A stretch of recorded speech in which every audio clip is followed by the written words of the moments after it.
Hello दोस्तों, veterans नमस्कार। आपको पता है कि एडवोकेट कमल पाटनी साहब ने, जो रतलाम के रहने वाले मध्य प्रदेश के, एक लेटर लिखा रजिस्ट्रार ऑफ ट्रेड यूनियन और उनको अवगत कराया कि EIBA द्वारा 5 लाख का चंदा विदेशी राशि यानी फिलिस्तीन को उनके द्वारा दिया गया, जो ट्रेड यूनियन एक्ट के खिलाफ है। अब उन्होंने वही चीज़ अपने माध्यम से IBA को, DFS को, चीफ लेबर कमिश्नर को और होम मिनिस्ट्री को अवगत कराया है। उस लेटर के बारे में मैं आपको बताऊंगा, पढ़ के ही बता देता हूं। उनके बारे में तो मैं क्या एक्सप्लेनेशन करूंगा, मैं छोटा सा आदमी हूं। और आपको पता होना चाहिए कि यही चीज़ें हैं जो हमें पेंशन अपडेशन नहीं होने दे रही हैं। और भी बातें सामने आएंगी, अब ये केवल आपकी जानकारी के लिए है और अभी वो इस सब की जानकारी RTI के माध्यम से भी लेने जा रहे हैं। नेक्स्ट, तो यह कमल पाटनी साहब का है, उनका यहाँ पर फ़ोन नंबर दे रखा है, उनका जीमेल एड्रेस दे रखा है और इन्होंने लिखा है department of financial service DFS को लिखा है, अध्यक्ष इंडियन बैंक एसोसिएशन को लिखा है, चीफ लेबर कमिश्नर को भी लिखा है और साथ में इन्होंने चौथा और लिखा है, वो होम मिनिस्ट्री को भी लेटर गया हुआ है। उसके बाद इन्होंने लिखा है कि EIBA द्वारा विदेशी राष्ट्र फिलिस्तीन को वित्तीय और सहयोगात्मक सहायता देने कथित कार्यों की वैधानिकता की जांच एवं श्री CH वेंकटाचलम की भूमिका पर रोक लगाने हेतु आवेदन। आप समझ सकते हो, सारे पढ़े लिखे, ज़्यादा इसको एक्सप्लेन करने की जरूरत नहीं है। और साथ में उन्होंने अकेले वेंकटाचलम को नहीं लिया, क्योंकि उनके लेटर में यह है कि इनकी जो ऑफिस वियर्स थे उनके बैठ करके इन लोगों ने एक कलेक्टिव निर्णय लिया था। इसलिए उन्होंने कहा है कि कलेक्टिव रेस्पॉन्सिबिलिटी है किस किस की, लीडरशिप की, प्रेसिडेंट, जनरल सेक्रेटरी और ट्रेजरर और गवर्निंग कमेटी की। इसलिए इनमें से किसी को भी IBA की मीटिंग के साथ या भारत सरकार के साथ किसी मीटिंग के साथ या CLC किसी मीटिंग में इस संगठन को और इसके पदाधिकारियों को भाग नहीं लेने दिया जाए।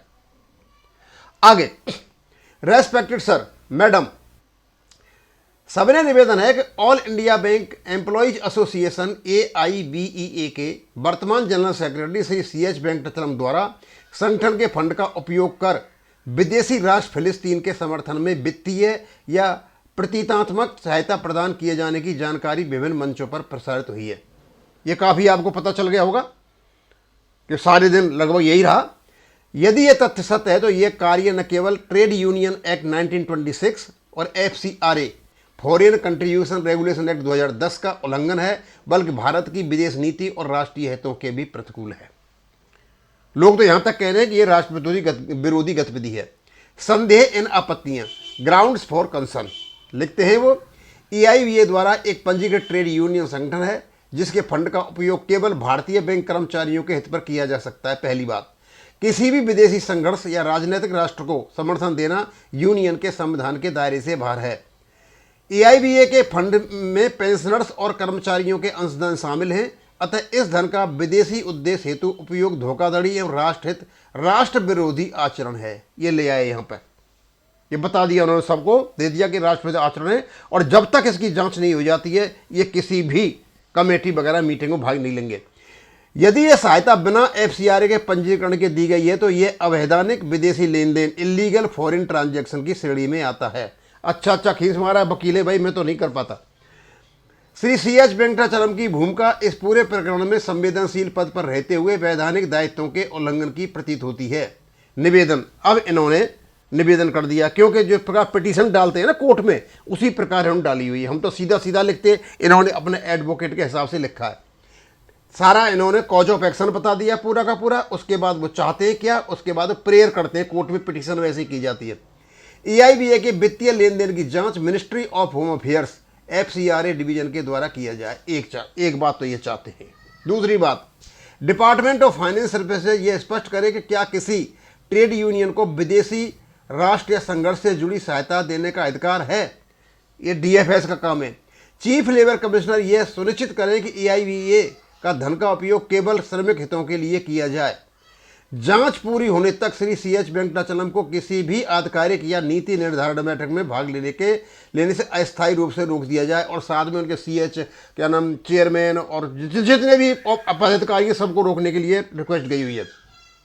यदि आरोप सिद्ध हो जाए तो उनके विरुद्ध FCRA और ट्रेड यूनियन अधिनियमों के तहत विधि सम्मत वैधानिक दंडात्मक कार्रवाई की जाए। सार्वजनिक हित में आग्रह, पब्लिक इंटरेस्ट सबमिशन। AIBA देश के लाखों बैंक कर्मचारियों और पेंशनरों का प्रतिनिधित्व करता है। एक संगठन की विश्वसनीयता और निष्पक्षता पर प्रश्न लगना भारतीय बैंकिंग प्रणाली की साख के लिए हानिकारक है। अतः यह पूर्णतः राष्ट्र हित व संगठन नैतिकता की रक्षा हेतु भेजा जा रहा है।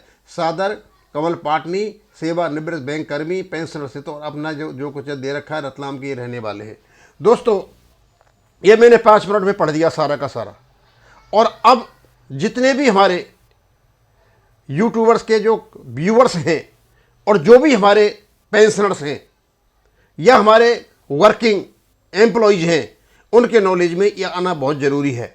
पाटनी साहब ने कदम उठा लिया है और इसको लास्ट अंतिम प्रयास तक वो ले जा करके रहेंगे, क्योंकि ये जो कुछ भी हुआ है ये बिल्कुल अलाउड नहीं है। और इस प्रकार के कार्य यदि कोई जनरल सेक्रेटरी या कोई संगठन करता है तो वो एक्ट का उल्लंघन है और उन पर दंडात्मक कार्रवाई होनी चाहिए। और इवन उनका जो संगठन है उसको भी डी रजिस्टर करने की ज़रूरत है।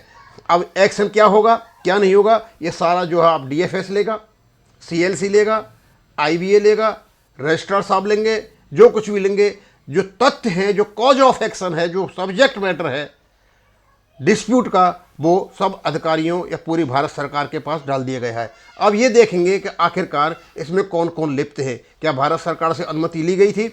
मुझे नहीं लगता भारत सरकार कोई इस प्रकार की अनुमति देगी, क्योंकि कोई भी जो अधिकारी है एक्ट का उल्लंघन करने की अनुमति नहीं देगा, क्योंकि एक्ट जो है पार्लियामेंट पास करती है और पार्लियामेंट के एक्ट का उल्लंघन करते हुए कोई भी AIBA वेंकटचलम साहब को कोई अनुमति नहीं देगा। हाँ ठीक है, आप पैसा भेज सकते हो। अब कैसे भेजा कैसे नहीं भेजा वो तो बाद में पता चलेगा।